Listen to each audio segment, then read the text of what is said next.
Hey there, chemistry students. This is Ms. Ruark. This is Vodcast 8.1, where we're going to talk about how to make a solution and what is a solution.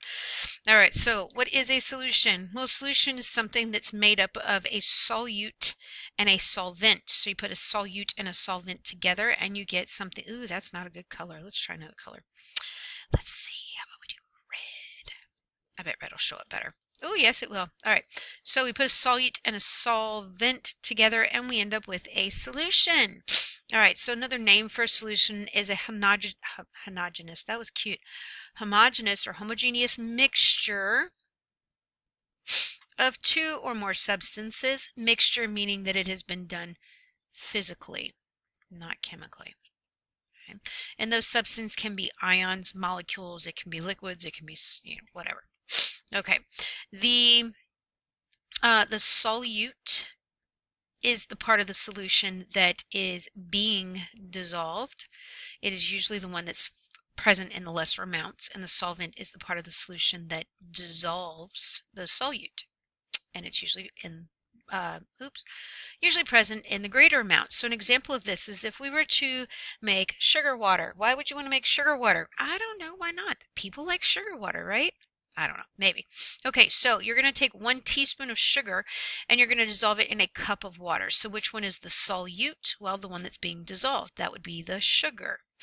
Okay, which one is going to be the solvent? Well, that's the one that's dissolving, and that would be the water. Okay, so think of it in terms of like making Kool-Aid. Water is the solvent, the Kool-Aid packet, the sugar, those are all your solutes.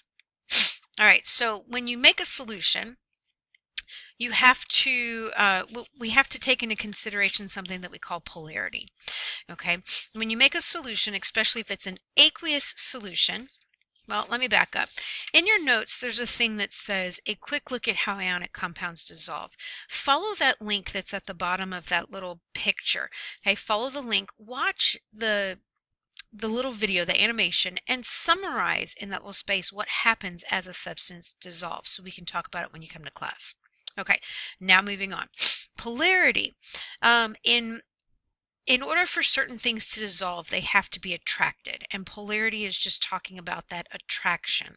Okay, so polar molecules are blank to other blank attracted to other polar molecules. I'm trying to remember what I have this here for. And electrically charged particles. Okay. Other blank substances. I don't really remember what I had going on here, but that's okay. So if we had something that was a charged particle or a slightly charged particle, it would be attracted to something else that's slightly charged, right? So let's say that we had a slightly, or let's say we had a negative substance, right? If we had a negative charge to it, it's going to be attracted to, no, that's not what I'm trying to put here. So it's going to be polar or charged. Substances are attracted to other polar or charged substances. I think that's what I was trying to put. I don't remember. Okay, so how does something become polar? Well, what it means is that there's a slight pull on the electrons that are being shared. Okay, remember in a covalent bond, electrons are shared. Right, those valence electrons are shared, and we ended up drawing out things called Lewis structures, and we had the oxygen in the middle, and it's sharing electrons with your hydrogen if it was a water molecule, and then you have your unshared electrons here on the outside. Okay, hopefully this rings a bell because that was all first semester, but in this molecule, there is a difference in electronegativity. You remember when we went through and we determined the difference in electronegativity, and we talked about whether something was covalent, nonpolar, covalent polar, or if it was ionic, right? It's all based on that unequal distribution of electrons. Well, oxygen is more electronegative than hydrogen is, which means that oxygen is going to pull those electrons a little bit closer to it. Okay, which is going to give it a slightly negative charge, which means that the hydrogen is going to have a slightly positive charge, and we showed it like this, right? So on both sides, the oxygen pulls those electrons closer, and the hydrogen has a slightly positive charge. Another way that I showed it was you had the oxygen, and you had the hydrogens coming off of it, and we said that oxygen had a slightly negative charge and hydrogen had a slightly positive charge. And that's what we mean by polar. It's because there's an unequal distribution of electrons. Okay, so polarity. So polar and nonpolar substances do not dissolve in one another. They don't. They don't like each other. Okay, why? Because a nonpolar substance doesn't have those slightly positive and negative charges. It's just neutral. Is there an attraction there? No, because there's not a positive and a negative. There's not a charge there to attract it. So that's probably what I was putting here is charged substances are attracted to other charged substances, which is the same thing as polar and non. Okay. All right, so water is considered a polar molecule. And why? Because of the slightly unequal distribution of electrons due to electronegativity. Okay. So a polar molecule is a molecule that has an unequal distribution of charge. There is a slightly positive region, and you can show it with this funky looking, like not complete 8. And then there's going to be a slightly negative region, which is shown like that. Okay. I think that's all I had on there. Yes, okay. Sketch the water molecule. I just showed it to you, so you can sketch that for yourselves. Okay, so blank compounds are crystalline or crystal-like. Crystals are held together by the blah, blah. Okay, so polar compounds, nope, sorry, ionic compounds.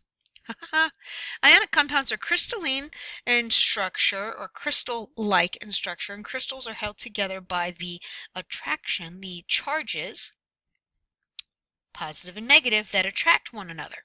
Okay, so how do we dissolve salt and how do we dissolve sugar? Well, let's see if I can get this thing to pull up for us and I will narrate what's going on. Okay, so how does salt dissolve and how does sugar dissolve? Well, on this little on this simulation here, what I'm going to do is I'm going to show you what happens when you put sugar into a solution and what happens when you put, or not solution, in water, and then what happens when you put salt into water. Now remember, sugar is a non-polar substance, so there's an equal distribution of electrons. Salt, on the other hand, is an ionic compound, and if it's an ionic compound, it has positive and negative charges, right? So let's look at what happens on the micro level, which means we're going to be able to see those molecules. I'm going to take this and shake some in there. So we've got some sodium and some chloride going in there. We've got sodium and chloride, and what happened as soon as it hit the water, it pulls apart, right? So what's happening is the polar ends of those water molecules are surrounding the positives and the negatives, and they pull them apart, and that's how it all becomes, that's how it dissolves. Okay, so this would be called an electrolytic solution. It can actually conduct electric currents. Okay, so let's reset it and let's change it to sucrose, which is sugar. Okay, so let's put sugar in here and let's see what happens when we put the sugar in. Okay, guys, it does not look like that sugar came apart. It didn't come apart at all, did it? No. Okay, and sugar is a nonpolar substance. So why does it dissolve? And the reason that it dissolves is because of its shape, because it does have that crystal shape. But the water molecules actually surround the entire sugar molecule and dissolve it. It does not break it apart into ions. And since it does not break it apart into ions, it does not conduct an electric current. If we were to try to conduct a current through it, it wouldn't happen because there's no free-floating ions in this solution because they didn't come apart because there were no ions in the sugar in the first place, right? So that'll give you, it says summarize the simulation, so make sure that you pause it and you go on ahead and put on there, you know, what happened and why this happened and why that didn't happen. And I wish I had like a, oh no, we don't want to see that. Oh no, wrong thing. Okay, oh, we do have conductivity. Here we go. Let's pull this bad boy out. Let's play some more, right? Okay, so I've got my salt. I'm going to shake my salt in here, shake my salt in here, shake it like a salt shaker. Okay, and what's happening? You see how that light, it just keeps getting brighter and brighter the more I put in there, right? Okay, so let's reset it. Let's put that conductivity meter in here, and let's put our sugar. Now, shake the sugar. Shake it, shake it, shake it, shake it. And again, why is it not conducting that electric current? And that's because the sugar is not being pulled apart into ions. All right, so that gives you an idea as to what's going on there. Hopefully you can write what you need to write. All right. Oh, hey, guess what, guys? That's the end of it. So I guess that's it. I'll see you in class. Have a good night.